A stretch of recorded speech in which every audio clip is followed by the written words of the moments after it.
میں ایڈوکیٹ محمد خلیل احمد، ملک پیٹ، حیدرآباد۔ آج اس ویڈیو میں وقف علی الاولاد کے بارے میں بتاؤں گا۔ وقف دو قسم کا ہوتا ہے، ایک تو پہلا وقف ہوتا ہے جو سادہ وقف ہے، جس کو واقف اللہ تعالیٰ کی خوشنودی کی خاطر اور کسی مقدس مقصد کی خاطر اپنی جائیداد اللہ تعالیٰ کے حق میں وقف کر دیتا ہے، اور جو جائیداد اللہ تعالیٰ کے حق میں ذریعہ وقف منتقل ہوتی ہے وہ تا قیامت تک باقی رہتی ہے۔ یہ سادہ وقف ہے۔ وقف علی الاولاد، اور آج کل ہم کو کئی مقامات سے فون آتے ہیں، خاص طور پر اتر پردیش سے، اور پھر تلنگانہ میں بھی کئی مقامات سے لوگ پوچھتے ہیں کہ وقف علی الاولاد ہے اور ان کے کیا حقوق ہیں۔ تو بہرحال جب کبھی بھی وقف علی الاولاد کا عمل واقف کرتا ہے تو پہلے یہ جاننا ضروری ہے کہ واقف کی منشا کیا تھی، اور جو وقف علی الاولاد ہے اس کے بینیفیشریز کون ہوتے ہیں، یعنی اس سے فائدہ اٹھانے والے لوگ کون ہوتے ہیں۔ یہ بات منشا وقف سے ظاہر ہوتی ہے۔ اب جب وقف علی الاولاد کسی جائیداد کو کر دیا جاتا ہے اور واقف اس نیت سے کرتا ہے وقف کے اس جائیداد سے اس کی اولاد تا قیامت تک سرفرازی حاصل کرے، لیکن یہ جائیداد نہ تو قابل تقسیم ہوتی ہے اور نہ ہی قابل فروخت ہوتی ہے، یہ دو چیزیں نہیں ہوتی ہیں۔ اور جو بینیفیشریز ہوتے ہیں، یعنی اولاد علی الاولاد، یعنی اولاد جو واقف ہے اسی کی اولاد، طبعی اولاد، نیچرل چلڈرن جس کو ہم کہتے ہیں، وہی بینیفیشریز کہلاتے ہیں۔ اگر کسی کی اولاد نہیں ہے تو وہ وقف علی الاولاد نہیں ہے، وہ جائیداد وہ عامۃ المسلمین کے حق میں ہوتی ہے اگر وقف ہوا ہے، اور پھر اس کو سارے عامۃ المسلمین کے مفاد کی خاطر اس کے جو بھی فوائد آتے ہیں استعمال ہوتے ہیں۔ تو اب یہاں پر بتانا یہ ہے کہ جب کسی نے وقف علی الاولاد کر دیا ہے، اور پھر اولاد سے مراد اس کے جو وطن سے، یعنی فزیکل ڈسینڈنٹس جس کو ہم کہتے ہیں، ڈسینڈنٹس یعنی چلڈرن، نیچرل چلڈرن موٹے الفاظ میں، تو وہی اس جائیداد کے بینیفیشریز ہوتے ہیں۔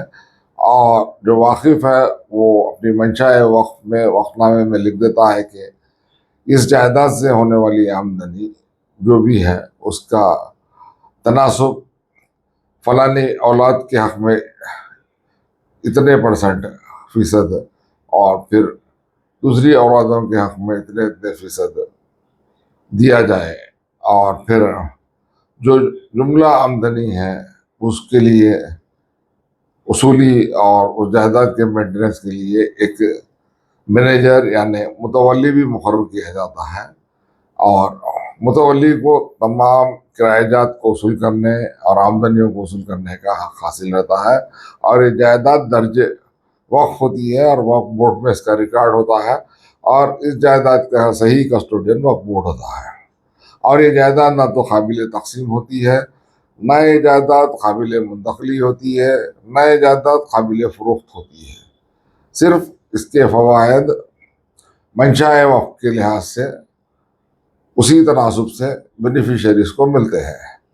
اگر کسی کی اولاد نہیں ہے تو یہ جائیداد اگر وقف ہوتی ہے تو وقف علی الاولاد نہیں کہلاتی۔ اب یہاں پر کیا ہے کہ کئی لوگ غلط فہمی کا شکار ہوتے ہیں اور یہ سمجھتے ہیں کہ یہ جائیداد واقف نے وقف علی الاولاد کر دی ہے،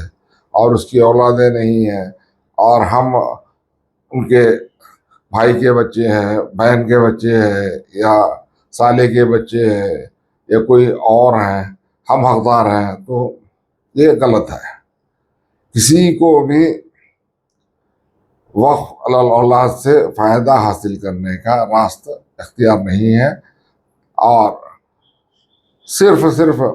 نیچرل چلڈرن کو ہی حاصل رہتا ہے۔ اولاد، اولاد کی اولاد، اولاد کی اولاد، یہ پشتوں چلتا ہے اولاد کا سلسلہ۔ اور رہی بات کیا ہے کہ اس میں یہ جو سکسیشن ہے یعنی وراثت کا قانون لاگو نہیں ہوتا، اور تمام جو بھی بینیفیشیریز کے بارے میں واقف نے لکھا ہے ان کو اسی تناسب سے حصہ ملتا ہے، چاہے وہ اس واقف کے بیٹیاں ہوں یا بیٹے ہوں، یا بیٹیوں کی اولادیں ہوں یا بیٹوں کی اولادیں ہوں۔ یہ سلسلہ قیامت تک چلتے رہتا ہے، اور وقف بورڈ اس کا کسٹڈین ہوتا ہے۔ اور اب یہاں پر